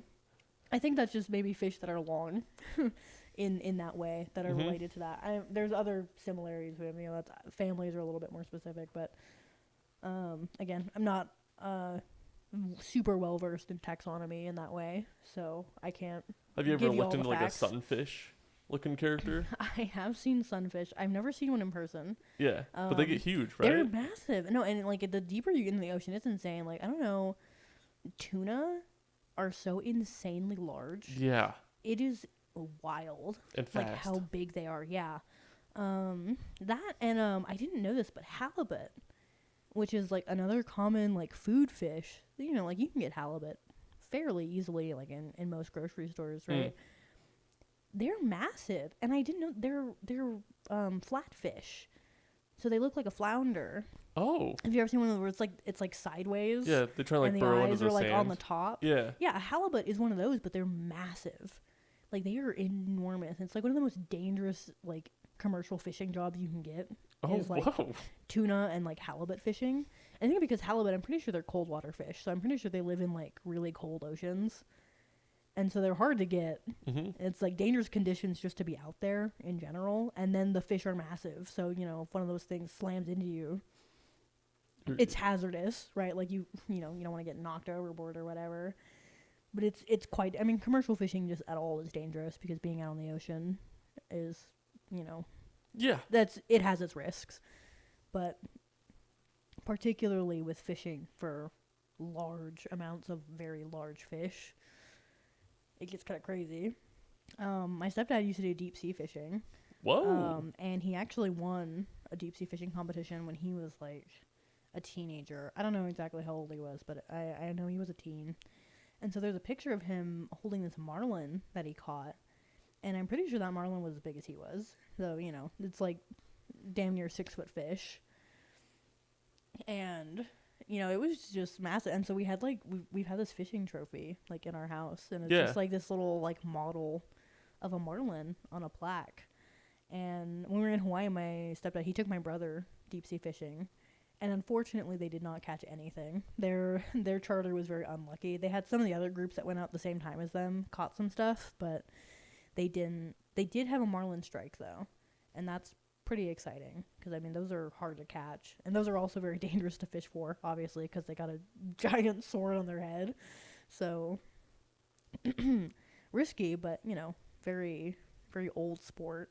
Do they use the sword on their face for hunting? I think they do. Yeah, actually. I think they use it to kind of like jab at their prey, and then they kind of. Well, how did they get it off their nose? Yeah, I don't know. I don't know exactly how they use it. I'm not super well versed in swordfish and what they do, but I think they use it for defense. I think they do use it to kill their prey, but I don't know if they necessarily skewer. Oh, I think they do, but I'm sure they have ways of. I mean, really, if you kind of shake it hard enough, I bet you they'll probably come off. Yeah, you're right. But yeah, I don't know. I haven't looked into swordfish feeding habits much, but I think they do use it for that. I'm pretty sure they are. But maybe it is mostly for, I don't know. I don't know what they eat. I don't know. What about octopus? Like, they're the most alien of the sea. Octopus are so interesting. I was really disappointed. My friend Dylan and I, again, you know him. We went to Seattle over the summer as well. And we went to the Seattle Aquarium. I've heard it's really good. Honestly, kind of underwhelming when we went because they were doing renovations. Mm-hmm. And their octopus wasn't there. That was like one of their biggest attractions that they had. Was it a big octopus? They had a great Pacific octopus or a giant Pacific octopus. And they had a sign up by the octopus tank that said, "We're in between octopus residents right now." And I'm like, damn, no. So they didn't have the octopus, which is really sad. No, but octopus are really interesting. There was one I saw. I went to the Waikiki Aquarium in Hawaii while my family was there. And there was this little octopus in one of the tanks, and I went up and I brought my sketchbook with me because I was trying to get back into drawing, right? And I was drawing some of the fish while we were at the aquarium, really trying to like soak it in and kind of like really enjoy the exhibits. Yeah. And I go up to this octopus tank, and I swear this little guy came right up to the glass and he started posing, and it was so I think I have a picture of him posing, like trying to match your drawings. Yeah, almost? He was like posing, and he was like posing like I was gonna take a picture of him, and I was drawing him, and he just sat there in his little pose for a little while, and it was such a, because it was not like a natural way for an octopus to sit or to stand, and I think they're very intelligent fish. Let me see if I can. Otonaga. Let's see. Where are my aquarium pictures? When did I go to the aquarium? There it is. Look at him. And he sat there like that for a few minutes. Cool. While I was looking at him. He just all up on the side of the glass there. Yeah, put right up against the glass. He kind of like curled up his tentacles a little bit in like a cute little pose. And he just sat there for a little while. And then I finally took a picture of him. And after I took a photo, he swam away. And I was like, oh my god, he was like waiting. Like this little guy like knew that I was like trying to look at him. And he's doing that all day probably. And he's just doing that because he was sitting like in a little hiding spot when we walked up to the tank. Mm-hmm. And when I got up close to the glass and I pulled out my sketchbook and stuff, he swam right up and he got in his little pose. Like he was looking at us as much as we were looking at him. Because I brought my siblings with me and they were also watching the aquarium. It was cool. Cool, yeah. We turned one of the corners. And they had a big tank. They had some sharks in there. And they had like a grouper that was absolutely massive. Cool. And we turned the corner. And my brother's like, oh my god, look at the size of that fish. And I was like, dude, that's a shark. And he was like, oh, it is a shark. Brother didn't recognize it at first. He was just like, oh my god, that fish is really big. And I was like, yeah, it's a shark. Would you ever go into a shark cage? Oh, that's tough because I still am definitely kind of like anxious about being underwater. I'm still I'm not sure where that fear came from, and I don't really know how to deal with it. But there were a few times we were out in the water, and we were hearing about like, oh, we might see some sharks. That'd be pretty cool. And again, I was going through some stuff at that time, so I was like not in a great spot like mentally and emotionally. And I remember kind of thinking to myself like, man, I wouldn't be that upset if I got attacked by a shark. Like that'd be a pretty metal way to go. Crazy, all right. It's like I either die, that's kind of a cool way to go out and, return to nature or whatever, or it's a really cool story to tell. But then every time I was in the ocean, I was like, actually I really don't want that to happen. I really don't want to be attacked by a shark. And it never happened, of course. It was fine. But the beach house where my parents did the wedding over by that side, there apparently had been tiger shark sightings over there. And so while we were in the water, and that, for some reason, that water was like, it just wasn't very clear. And, there's a lot of rocks. So it's kind of hard to like get out there. And on that side of the island too, there are a lot of what are they? Portuguese man-o-war, the little jellyfish. There was a lot of those on that side of the island. So there was like at least once every day we were over there. You know, my cousins were like playing by the water, and we had to end up like pulling them out of the water for a little bit and make sure it's all clear because a man-o-war would wash up. Are they poisonous? And they hurt really bad to get stung. And that's the problem with those ones. They're so small. They're like, I think the biggest one we saw was maybe like that big around. And it's like bright blue, but the tentacle can get really long. And so if you hit the tentacle at any point, it's gonna hurt. It's gonna hurt real bad.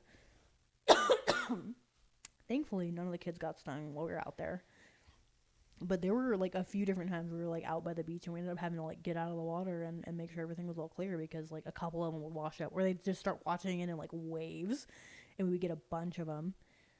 And that was on like they call it the windward side of the island because that's, you know, a lot of the wind comes in from that side. So then the jellyfish that just float around get pushed in a lot on that side.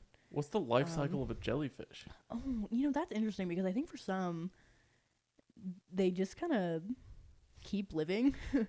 I know there's one species of jellyfish that effectively is immortal because of the way that it regenerates its cells. There's not really like a set endpoint for that. Like it doesn't just stop doing that in the way that most other organisms do. So it basically can just keep living as long as it doesn't die from some other cause. Well, they float to the surface, right? Sometimes, I don't know. Jellyfish are kind of a weird one. They're an interesting little organism. And of course, there's so many different kinds, too. Like, I don't know what kind of jellyfish the immortal jellyfish is. It might just be called that. But, you know, there's, like, lion's mane jellies. There's man-o-war, box jellyfish. Remember them moon jellies? Those ones are so cute. Those are the ones, like, in the aquarium that they'll put with, like, the blue light in, like, the tanks. And they look really cool. They have, like, the cute little patterns on them. Those ones are so fun. But, yeah, I don't know. Like, general life cycles, I have no idea how a jellyfish does anything. Honestly, they're so, like, far removed from, like, every other kind of fish, I feel like. It's just, like, what? They don't have a mouth.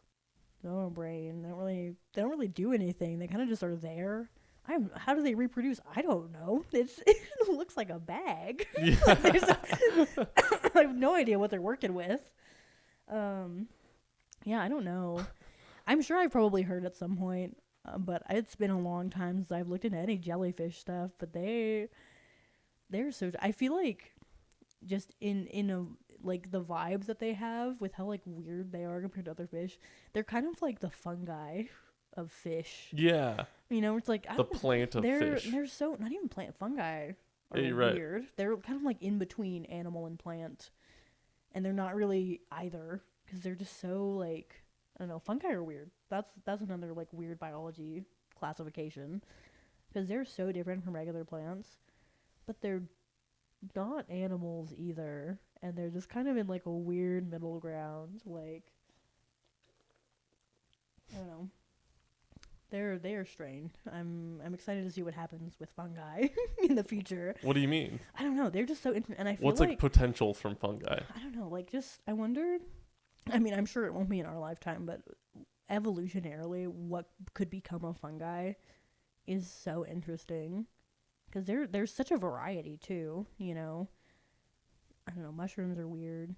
Fungus is just strange. They are such an odd little category. They're their own thing, for real. That and viruses. That's another really weird category in biology because they're not really alive. But they're not alive either because that doesn't really work. So that's another like weird thing in biology where we're kind of like, we don't really know what to do with these. They're kind of like classification wise, they're kind of weird. And I don't think we really know a ton about all of like the finer workings of that. I mean, I don't anyways. There's people that study that for a living. I know I went to a seminar a year or two ago by a virologist. Oh, cool. And that was really cool. They were like, I don't even remember what that research was about. It was something interesting about using certain viruses, modifying them with, I don't remember what they were doing. They were splicing the viral RNA in a way where they could use a virus effectively as a vaccine for another virus and as like a treatment. Whoa, like the virus would go in there and fight the other one? Essentially, or really what it would do is similar to some other like mRNA vaccines, I think. This was a while ago when I saw the seminar, so I don't know all of it perfectly. But essentially, like, using this virus that we could kind of manipulate and get it to insert an mRNA into a host in a way that would be helpful for fighting off another virus. Because viruses, the way that they reproduce and the way that they cause infection is they get into the host, they put in their RNA, and then our cells basically get hijacked to make more viruses. Yeah. And so if we can take, a virus, make an exposure to one that is maybe on a safer level that our immune system can handle, it'll make it easier to get rid of one when it actually comes along. Like, that was the whole point with mRNA vaccines, was taking a small segment, a protein from a virus that our immune system could recognize and then have a response to. So then when the actual virus comes in and tries to do the same thing, our body already knows what to do. Yeah. And then, and with the mRNA vaccine, you don't necessarily have the same effect of like the actual full virus because you're just working with a piece of it. And I want to say that that's what the manipulation of that virus was supposed to be similar to, but it was a long time since I saw a seminar. I'm sure I could find, because I think that virologist, I think she works at Washington State University. So I think she's faculty over there and is doing her research on campus, but I don't remember her name off the top of my head. I could probably find it, but yeah, I don't know. It was really interesting though. It was very cool. But yeah, there's definitely there are some organisms out there that are such a strange, in between of the variety of life. Yeah, what about the deep sea monsters? Because they start getting weird when deep sea fish get crazy. Yeah. I don't know how much you know about them. It's so incredible just that anything can live down there. And what's even more interesting is we're all composed of the same stuff, right? Like you can take the same base materials and get, a human, a bird, a mushroom, an anglerfish. That's not the variety of what can be composed of just the natural. It's so cool. Life is so interesting. I love biology. But no, deep sea fish, I don't know a ton about them. Apparently, I remember I saw something recently, a lot of them are red. And it's because at that depth, red is essentially invisible. I mean, most things are because there's no light down there. Right. But that makes them particularly hard to see because that wavelength of light doesn't get down that deep. So that's a lot of deep sea fishes have shades of red because it makes them harder to see. It's their way of camouflaging. And what we would think, you don't need to camouflage, you can't see anything anyways, but they get around. So I'm assuming how a cat can see in the dark, they can see with. I think they have ways of figuring it out. I mean, they must. No idea. They must. They're living down there somehow. And it's really interesting the variety, because I feel a lot of things that live down there, they're either really small or really big. There's not a lot of in between. I feel you get to a certain depth and it kind of has to be small. There's a lot of invertebrates that live down there. Yeah, I'm assuming there'd be bottom feeders. Yeah, and by thermal vents, because there's basically underwater little mini volcanoes. I know a lot of organisms. There's ecosystems around those. But then otherwise, I don't know. The ocean is just so vast. Giant squid are insane. Have we found one yet, or is that still all? I'm sure. I think we have. I'm pretty sure. I want to say they're documented, but it's so, and it's really interesting with ocean animals in particular because we have old stories of sea monsters, mm-hmm. and it's like the entire premise of river monsters, right? Is you have all this like mythology and this folklore, and really all it was is just like someone trying to like retell like what they saw out in the ocean or in the river, something they just caught a glimpse of. And they just cannot comprehend how that could be anything other than a monster. If you saw a giant squid... It is a monster. It is a monster. Yeah. And especially if you didn't know what that was. You're like, oh yeah, no, and it ate my kids or something? Like, that's a monster. It tried to sink our boat. It ate 5 people. We almost died. It was the Kraken. It tried to kill us. I mean, like, were sharks a normal thing back then, or did they also just call those big monsters? I mean, I don't know. I think it kind of depends. I think maybe they kind of... a 20-foot great white walks up to you. I don't know if people that were sailing, like, way back when they were, like, really big into, like, oh my god, they're sea monsters. I don't know if maybe sharks, because sharks tend to not get out of the water. But, if they saw, I don't know, a giant squid come up and it's in the middle of some sort of struggle with another animal trying to take down its prey or whatever, yeah, I'd freak out if I didn't know what that was and there was just all these tentacles coming out and I'd never seen a tentacle before. Yeah. Because, where I'm from, all these people from like, landlocked countries or like little islands like way up in the north. What, tentacles? I would have lost my mind, or stories of sea serpents. And a lot of the time people were like, oh my god, yeah, there's like this sea monster, and sea serpents could also be squids. Bodies of oarfish, I think, ended up being like one of the most likely culprits for those stories. I don't know if you've seen an oarfish. Mm-mm. Oh, okay. Well, you'll see it and you'll immediately be like, oh yeah, that's a sea serpent. It's not actually a serpent, it's a fish. But there were some, they rarely ever surface. I believe they're open ocean fish.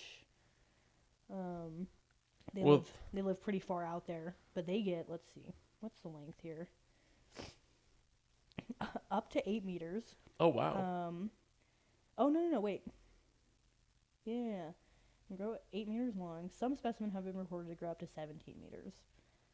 So they get really big. 17 meters. There's one picture with a diver in it for scale. The fish is angled. Oh, ew. Yeah, so that's terrifying. If you saw that wash up, you'd be like, yeah, that's a sea serpent. Yeah, I'd be like, yeah, that's a monster. That's a monster. Yep. That's a monster. I think there was one, it must have been quite a while ago, like an oarfish, like it washed up, like on a beach. I want to say in like California. They live in warm oceans. And, people were like freaking out. They're like, what is this? And it's like, most of the time when we see them, like, they're towards the end of their life or they're dead.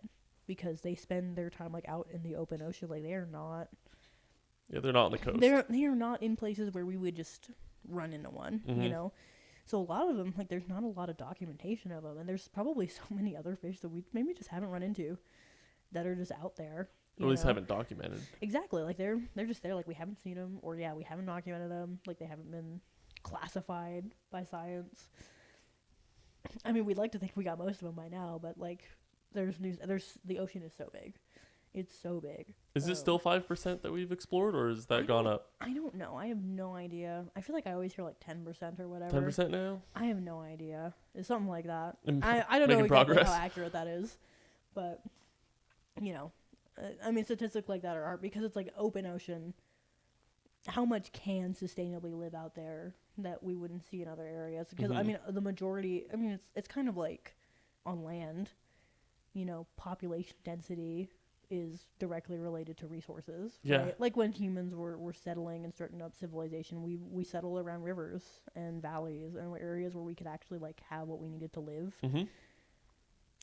Even the open ocean essentially would be like a desert for fish. And it's like you could live out there, but what's there for you to actually sustain yourself off of? Yeah. So a lot of it is going to be kind of concentrated more toward like reefs, where there's kelp forest, stuff where, mm-hmm. the sun shines. Where your herbivore species would live. Yeah. Because then your predator species can live out there. Mm-hmm. And they can all kind of feed off of each other. If there's nothing there, if it's just water, I mean, that would be like, okay, if you put a human in a desert or any other animal just in a desert where they don't have any like easy access to food. I guess I never thought about that. Yeah. Because then, like, I believe we've documented sharks migrating all the like, way they across absolutely oceans. Travel through. Yeah, they travel wherever. through it all. But I don't know necessarily that there's anything that like just settles completely in the open ocean. Like, I feel like it's one of those things where you just kind of have to keep moving and hit those spots where you're going to get food, which, you know, sharks and whales, like, they migrate, but they usually end up in areas where there's going to be other stuff around where they can, like, whales, they migrate because a lot of them, they filter feed, and they need to be where they can go and find large groups of plankton or other things, right? They found whale sharks really interesting. They do, like, they migrate a lot, and there was one spot in, where was this? It was somewhere, like, maybe in the Indian Ocean, where there was, like, an oil rig, and for some reason, like, these whales would, like, keep showing up to the same spot, and they would see, like, this giant, like, group of whale sharks would show up around the same time. Cool. And I don't remember if it was, like, for mating or, like, for a feeding event, where, like, there just tended to be, like, food in that area at that time of year, and they would all just show up. But, you know, I think a lot of animals, they tend to do that. Like, you'll see, especially with the ones that migrate, they'll kind of show up to, like, the same sort of spots around the same times of year, because that's where they need to be at that time. You know, like sea turtles, they go back to where they mate. I think whales have certain areas where they like to mate and have their babies or whatever. Sharks, I think, do the same. It's really interesting how they kind of, like, find themselves back where they need to. Yeah. Because they're like, well, doing it out in the open ocean is not good because that's not good for the young. Like, you know, a shark probably doesn't want to have its pups, like, way out in the open ocean because then the babies have to go and, migrate immediately to find food? No, they're going to try and probably have them closer to where they know there's going to be access to food. I mean, do they know anything? How smart are sharks? Smart enough that they can migrate through the open ocean. I know I couldn't do that, so. Here, let's take a break, shall we? I'm going to go yellow. Yeah.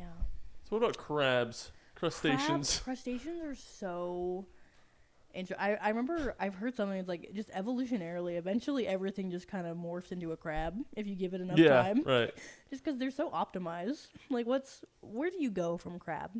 I don't know that you go anywhere. You know? To heaven. Yeah.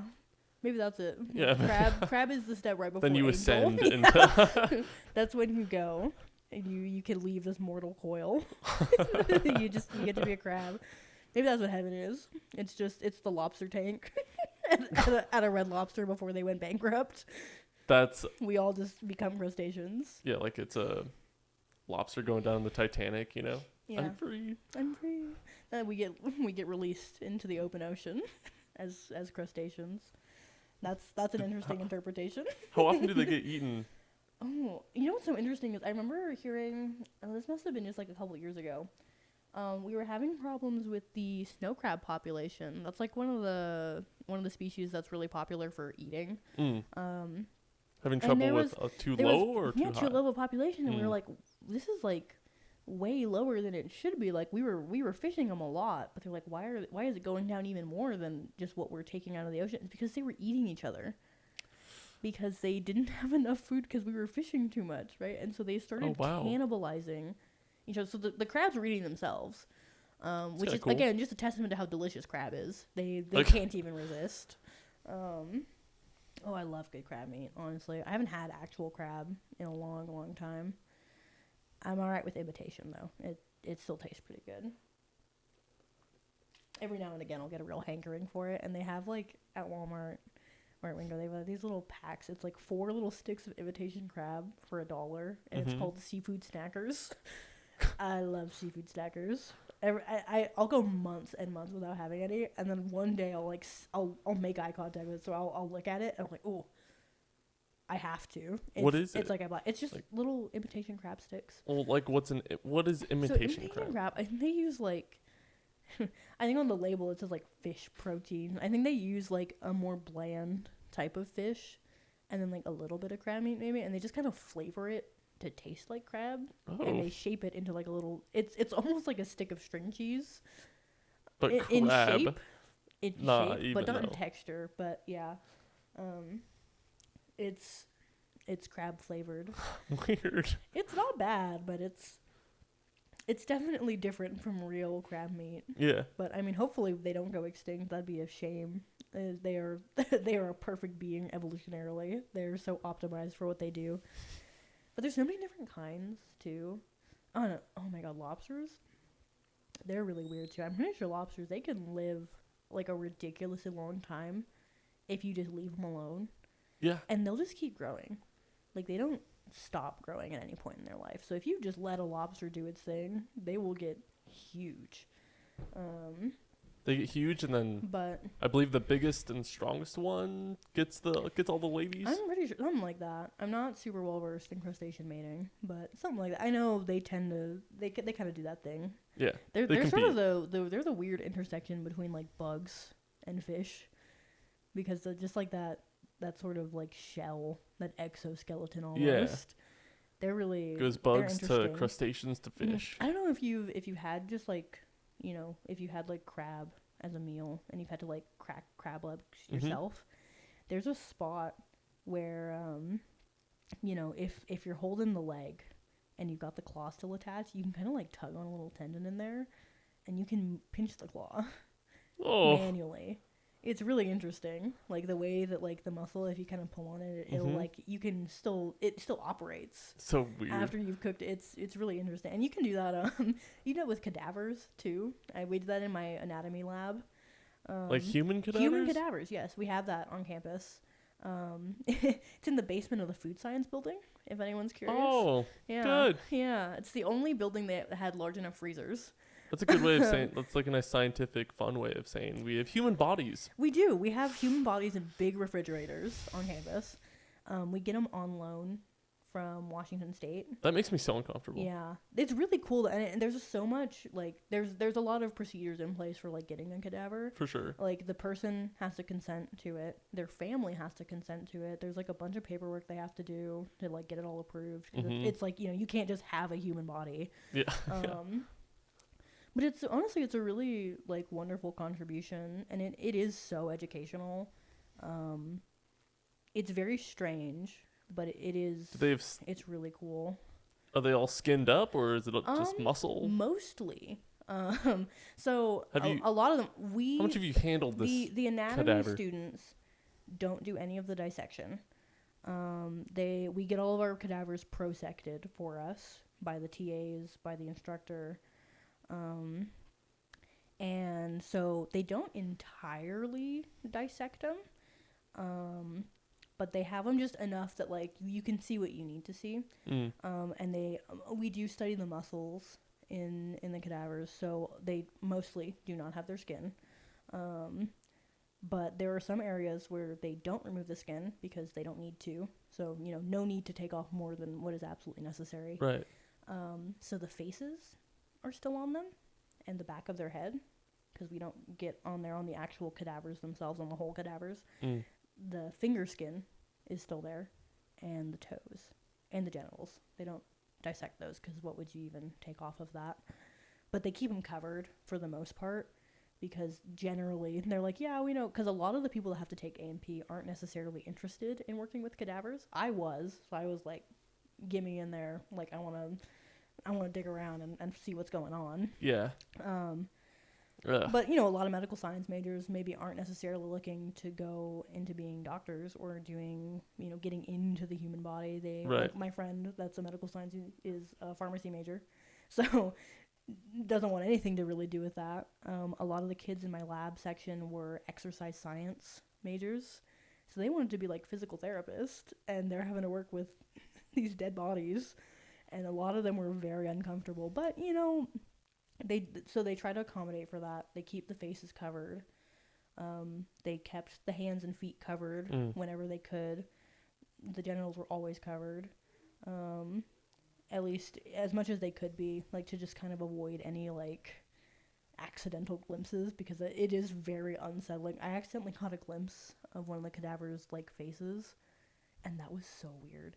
And I didn't see the whole face, but I saw like the bottom of like their chin, and there was still hair. Like this was a person that had like facial hair, and I was like, oh my god, like, oh, that's so unsettling.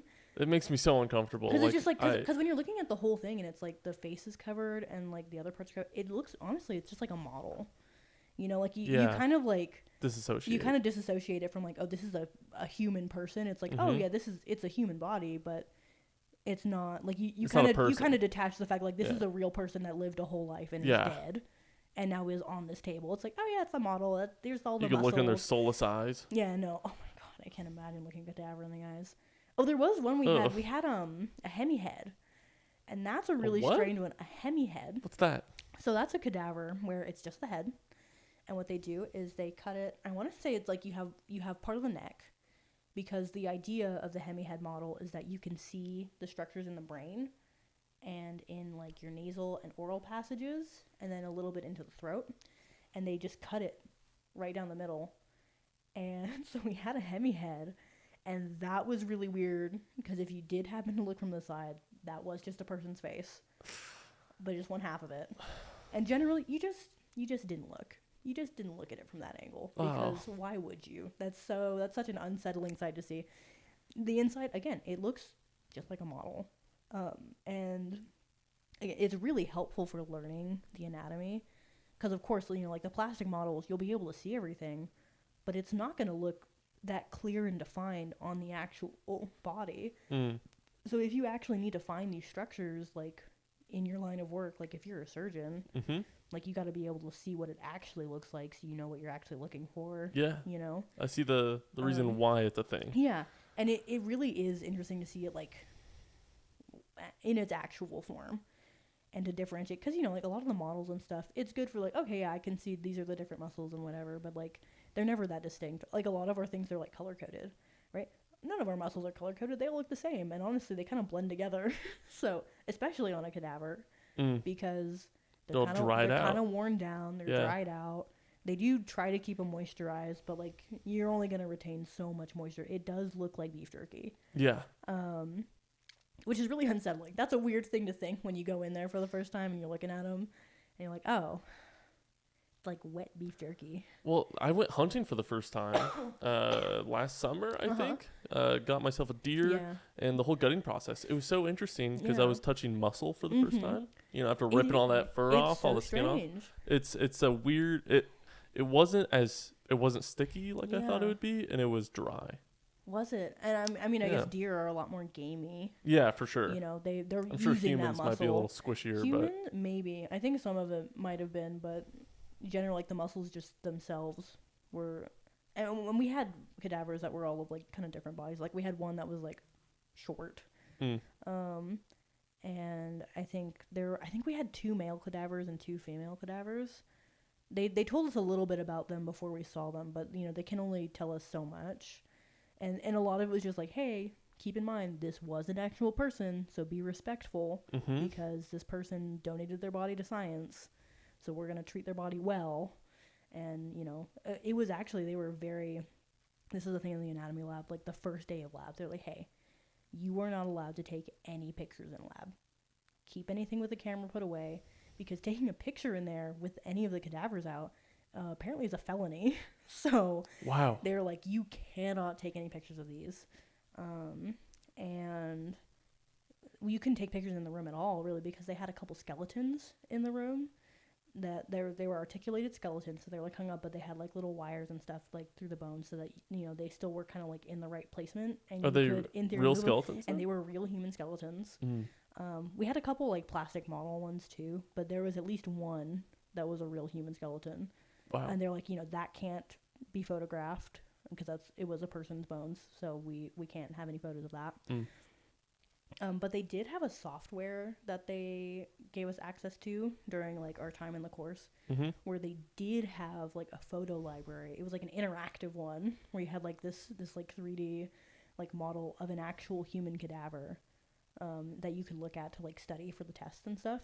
I only used it once or twice, but it was also really helpful for that, because on our tests in the lab, they would have ID questions where they would have this was something that was really it was like kind of funny in a morbid way. where all of the cadavers, they're labeled, right? So everything on there had a tag if it was something that we were studying. And so all of the muscles had like little zip ties around them that had a little piece of tape on it that had like a tag for like, oh, this is this muscle. This is this muscle. And so for the test, what they would do is they would just put a little bit of tape over each of the labels. And then the ones that you had to ID, they would put a number on it. And that's how you would figure out like, oh, I need to identify this thing because there's like a little zip tie around it. Crazy. And that's how this little piece of jerky. Just, what is this? It's just like a big piece of jerky, and there's like a little zip tie at the end. And Ew. It's like, what is this muscle? One of the really weird ones was when we did the digestive tract. That was weird. That was such an interesting, like, I don't know. Your intestinal tract is such a strange, like, the structure is really interesting because it's just like tubes, right? Yeah, just all looped over. But the way that it's kind of anchored in, so while it is just kind of looped around, like there is like an order that it goes through, and generally, you know, kind of top to bottom, because you know gravity, right? So you're gonna have your small intestine, then your large intestine, and it's like there's like a membrane that kind of like anchors it to like the back of like that cavity. And you can, the way we had to ID it was basically like you kind of just had to like follow along this trail, and then there was like different sections of it, and you actually could kind of tell where they changed. I mean, some of them like there was like just sections where it's like, okay, it's literally just like, okay, this kind of first portion, this kind of middle portion, kind of third, but there's like almost checkpoints where it's like you have like, oh, this is the spot where it transitions between them, and this is the spot where it transitions from the stomach into the intestines, and then there was the rectum. Let's go. That was the cadaver. The best part. Yeah, the cadaver that I was like learning that on. She still had to poop when she died, I guess, because there was like a hard lump in there, and I was like, oh, ew. I'm like going along the intestines, and I get to the end, and I'm like, is that some like fossilized poop. It was kind of crazy. But yeah, good thing you can't just like put on a live stream on Instagram and be like, check it out. Yeah. This chick right here, she had to poop. Rough. That would be rough. I didn't know any stayed in you when you died. I thought your body just kind of relaxed and it all came out. But I guess if there's nothing pushing it out, maybe something's staying. I think like you probably get most of it out, but it's possible that something would get stuck in there. I'm like, oh, damn, okay. That kind of sucks, but I mean, like, I guess it doesn't really matter for this person, this individual. You know, they've done their business. they don't got to worry about that. But yeah, it was really, I mean, all of it was really interesting, and it was kind of cool. But like the crab legs, you know, if you kind of tug on it, you can pinch the claw. If you were to like pull on some of the tendons in the forearm, you could get the fingers to move. Oh. I don't think I ever did that. I didn't want to tug on them because I was like scared they were gonna break. They wouldn't, but I was just like, oh no, it looks like it could be brittle. Like I don't want to break the cadaver. But the TAs were like, oh yeah, you could just like you just like tug on it. Ew. It'll move. And you're like, oh, that's really unsettling. No, overall though, as strange as that experience was, thank you, Dawn. It was very educational and it was very helpful in learning all of that. Yeah, it's super interesting. The human body is an interesting machine for sure. It's all very interconnected. Well, shall we call it? If you're ready to call them, then I'm ready to call it too. This was Anela Castro, everybody. It was. She's touched dead human bodies, so that's cool. I have. That's so true. And you like fish. I love fish. That's all you need to know about me. That's what I've learned. Those are the only two important things about me. No, there's three things. It's I love fish. I've touched a human corpse. And I can just yap for hours. And 4, you work at Domino's. And I work at Domino's. That's so true. There you go. That's 4 whole things. Any final words for the wonderful viewers? I don't know. Yeah, I guess not. No final words? I was kind of hoping something would just like come to me in the moment, but It didn't. I kind of blanked. All right, well, that's it then. I've spoken enough words today. Okay. All right, cut. What's up, guys? Subscribe. Thanks for watching that episode. I hope you really enjoyed. I know we had a fun time making it. Please, if you really want to, support us on Patreon. We need money. You guys can find us on all the podcast platforms, hopefully, by this point. You will. You will. You will. So Spotify, Apple. All of them. You know, I guess YouTube, but not really. And YouTube. So find us there. Enjoy it. And if you don't, I will find you. He found me. Yeah. Amen. Save me. All right. I think that's kind of it. Shit. Okay. All right. Off to Denny's. That's a damn good. Yeah. What? Hello? Hello? Uh-oh. That's not good. The sweat stains are gone. No, but the record isn't the record. Oh, well, it shows now. So. Hello. Oh, a special guest. Hi, Kip. You want to say hi to the camera? Shake your ass in front of the camera. Sorry, Kip. I know it's like wipeout in here with all the obstacles. Yeah. Sorry. We can cut that out. A professional yapper. Yeah, I am. I am a professional yapper. Good, I should go into that full time. You should start a podcast. I think I'd be very successful. Wow. Nice. I can talk about fish for hours. It wasn't what I was expecting to talk about for this whole time, but perfect. I can yip and yap.